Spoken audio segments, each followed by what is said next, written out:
Pour éviter de trop longs reportages, j'ai volontairement séparé les visites de Buda et Pest, qui d'ailleurs autrefois étaient deux cités distinctes. En fait, il existe encore le vieux Bouddha, au Bouddha, c'est là où il y avait les Romains, parce que les Romains avaient un camp fortifié, le long du Danube, Aquincum, et au Bouddha, et donc les trois se sont réunis en 1873 sauf erreur, pour donner donc une commune. Et d'ailleurs, les Romains ont nommé la ville Aquincum parce qu'ils ont trouvé des sources thermales. Et c'est un sujet important pour Budapest, les sources thermales.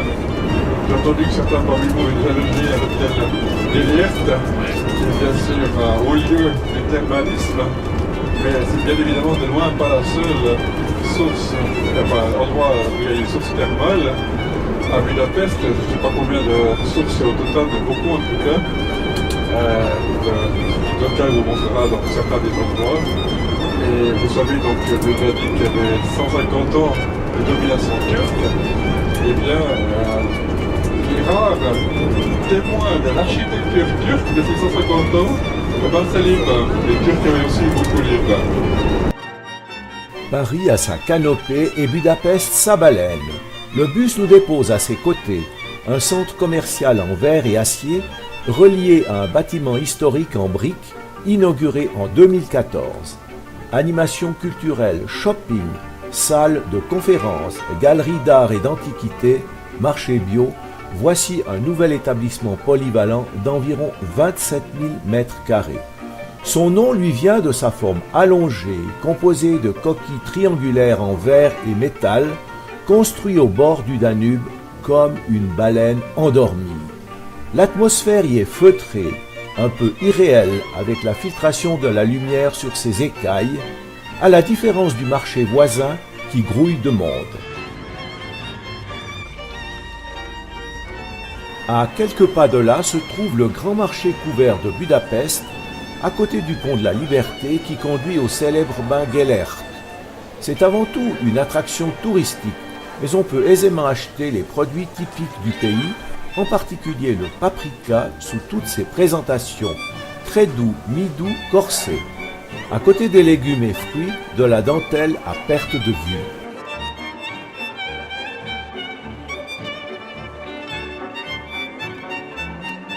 De l'autre côté de la rue, une des nombreuses allées piétonnes commerçantes. Plus rien à voir avec ma visite des lieux en 1964 sous le régime communiste, où les magasins étaient peu nombreux et presque vides.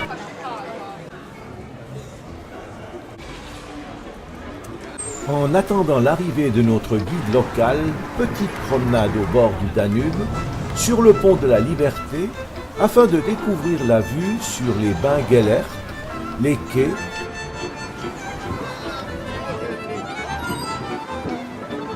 la statue de la Liberté qui surplombe la ville, brandissant une palme, les fameux trams jaunes.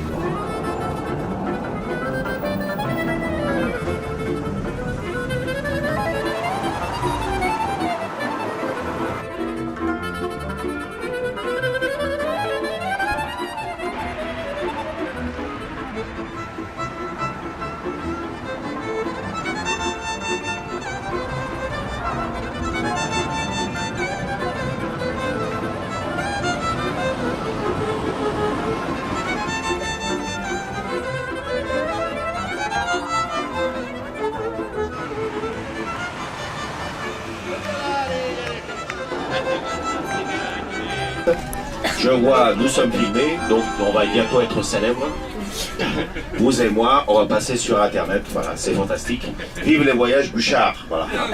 Une petite page de pub, voilà, au passant, voilà. Donc, bienvenue à la perle du Danube, ou la princesse du Danube, ce sont les noms qu'on donne à Budapest aussi ici, les noms symboles. On est actuellement sur le côté de Pest, puisque en hongrois on ne dit pas Budapest, on dit Budapest, avec un long accent de hongrois de Transylvanie. Je crois que vous allez aller en Transylvanie, puisqu'il y a beaucoup de Hongrois qui habitent là-bas, qui sont restés derrière les frontières quand il y a eu le partage de la Hongrie, lors du traité de Trianon en 1919. C'était pas de leur faute, donc ils sont restés du mauvais côté de la barrière.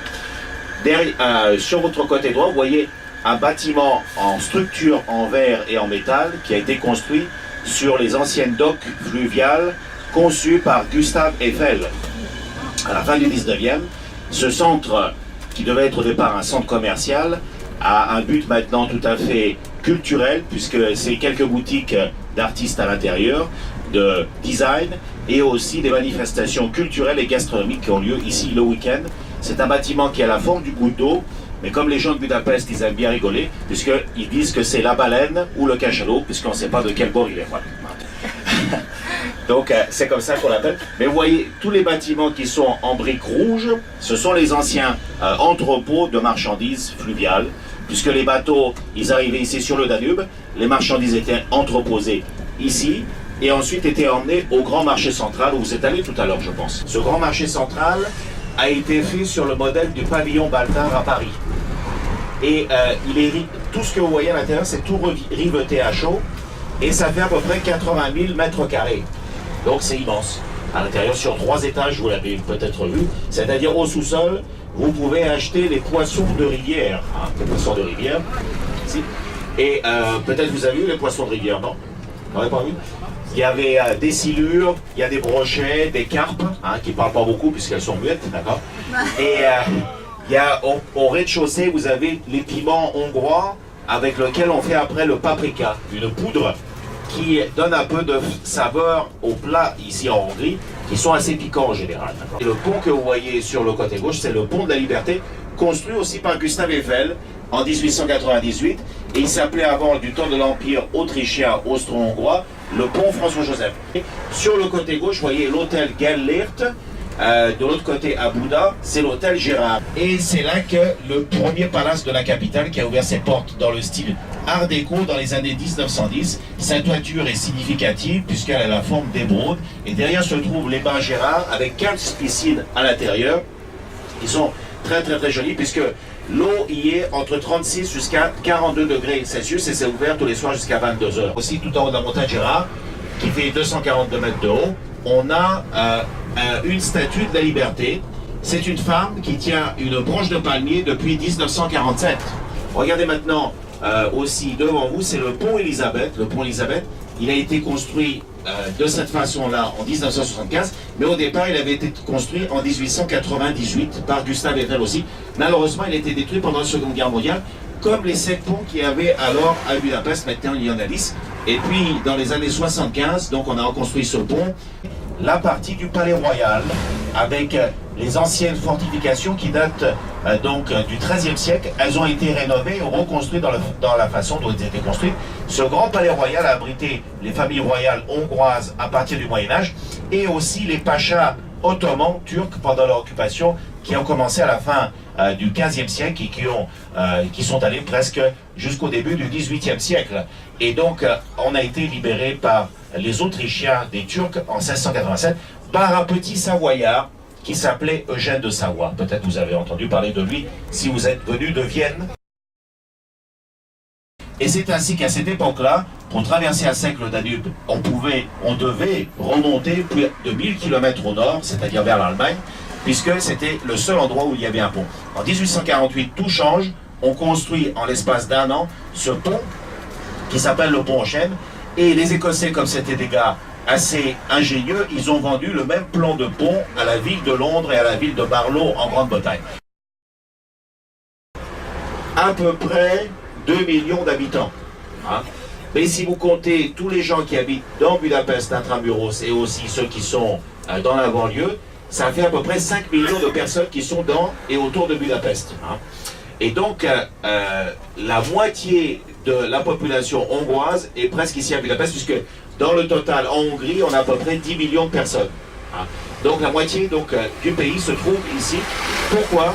Parce que quand même, Budapest, c'est le centre de tous les services. Pest, c'est un pays beaucoup plus plat. Ici, c'est une partie beaucoup plus plate. Et donc, c'est beaucoup plus industriel, il y a plus de services, il y a beaucoup d'entreprises ici. Tandis que le côté de Bouda à cause de sa situation en colline et en vallée, eh ben, est beaucoup plus résidentielle. Donc, les gens de Pest considèrent toujours les gens de Buda comme des snobs. Alors, discuter avec une fille à Budapest, la première chose qu'elle vous demandait, c'était pas quelle voiture vous avez, mais est-ce que vous êtes de Buda ou de Pest? Et quand on disait Pest, eh ben, on avait tout perdu. Voilà. Donc, C'est la peste. c'est la peste, oui. Jules Andrássy, qui était le Premier ministre de la Hongrie pendant la période de l'occupation par les Autrichiens à la fin du 19e, et c'était lui aussi qui était le bon ami de Sissi. C'est cette avenue qu'on aime bien appeler ici les petits Champs-Élysées de Budapest, puisqu'ils permettent de relier la place Elisabeth jusqu'à la place des Héros, que je vais vous montrer bientôt quand on va passer à côté.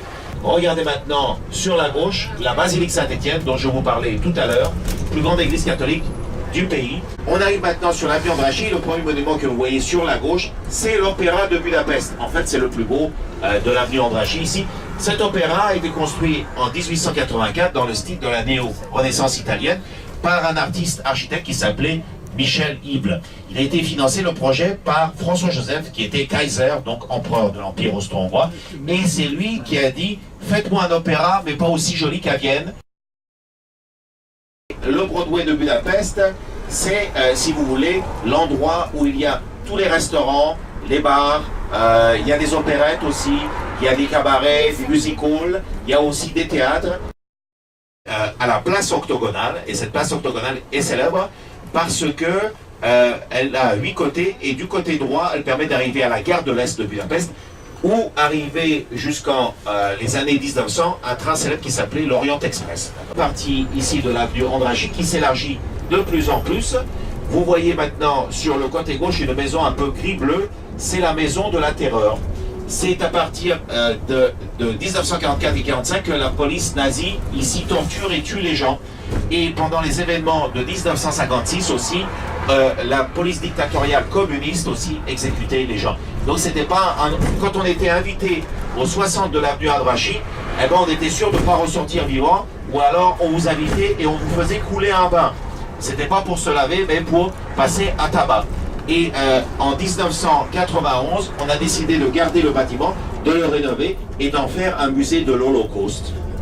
La dernière partie de l'avenue Andrássy, vous avez vu, il y a pas mal de représentations diplomatiques des ambassades, parce que c'est le quartier des ambassades. On est passé tout à l'heure à côté de l'ambassade donc de Russie, il y a eu Corée du Sud, Turquie, l'ambassade de France est dans une rue parallèle aussi. Et c'était des résidences au départ qui appartenaient au début du XXe siècle à l'aristocratie autrichienne et hongroise, puisque c'était important, si vous voulez, d'habiter près du centre-ville, mais pas trop près, avec aussi avoir un petit jardin à cette époque-là. Et finalement, regardez, nous sommes arrivés, malgré les embouteillages, à la place des Héros de Budapest. Cette place tout à fait fantastique, puisque c'est la plus grande place de Budapest. Vous voyez au milieu une colonne. Tout en haut de la colonne, c'est l'archange Gabriel qui tient dans une main la couronne de notre premier roi catholique qui s'appelait Saint-Étienne. Et dans l'autre main, il tient une croix, double croix apostolique, puisque en Hongrie, encore aujourd'hui, c'est l'État qui choisit les cardinaux et donc les évêques de l'Église, puisque l'Église appartient à l'État. Cette place est aménagée peu à peu dès 1896 pour commémorer l'arrivée des Magyars 1000 ans auparavant. À l'arrière du monument du millénaire, on trouve 2 édifices en quart de cercle qui abritent les statues des 9 rois hongrois. C'est là que fut rendu le 16 juin 1989 les hommages aux martyrs de l'insurrection de Budapest, Imre Nagy.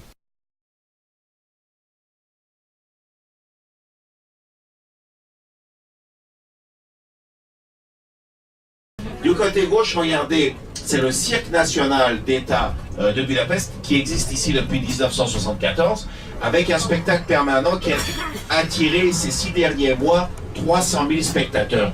On aime bien appeler aussi le cirque le nouveau parlement de la patinoire d'hiver. Vous allez me dire comment ça se fait cette patinoire d'hiver, puisqu'il y a un lac. Puisque pendant l'été, c'est un petit lac de canotage, ici.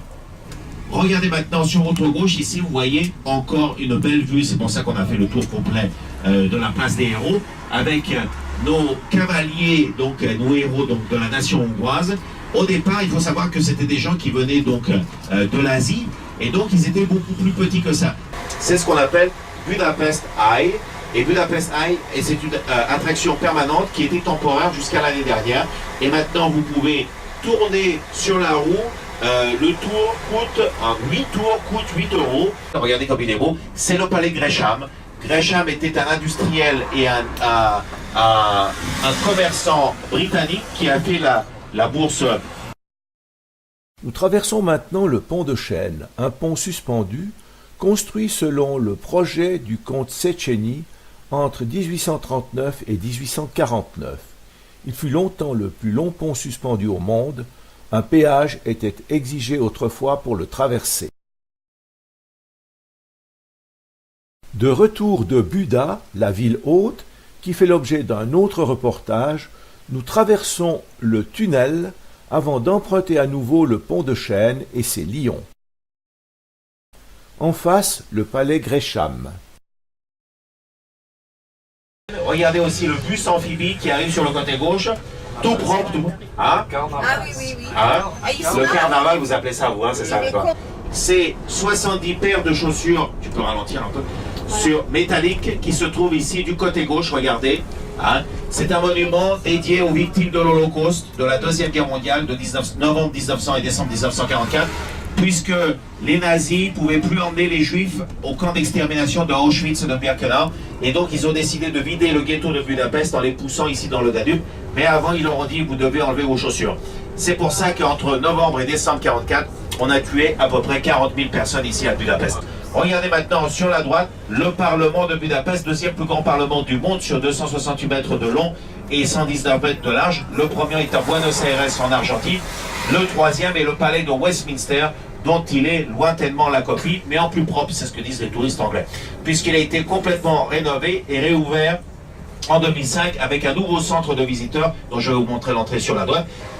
Un bateau de guerre de la Première Guerre mondiale qui servait aux positions au bateau donc autrichien pour pilonner les positions de Belgrade qui s'étaient rebellés en tuant Franz Ferdinand en 1914, en juillet 1914. Le pont de l'île Marguerite ressemble au pont Alexandre III de Paris, également avec ses candélabres. Il permet d'accéder au sud de l'île, autrefois appelée île aux lapins, aire de repos et loisirs. Il a été détruit en 1944 par accident avec les bâtons de dynamite placés sur ses piliers. Il fut reconstruit 3 ans plus tard et entièrement rénové entre 2008 et 2010.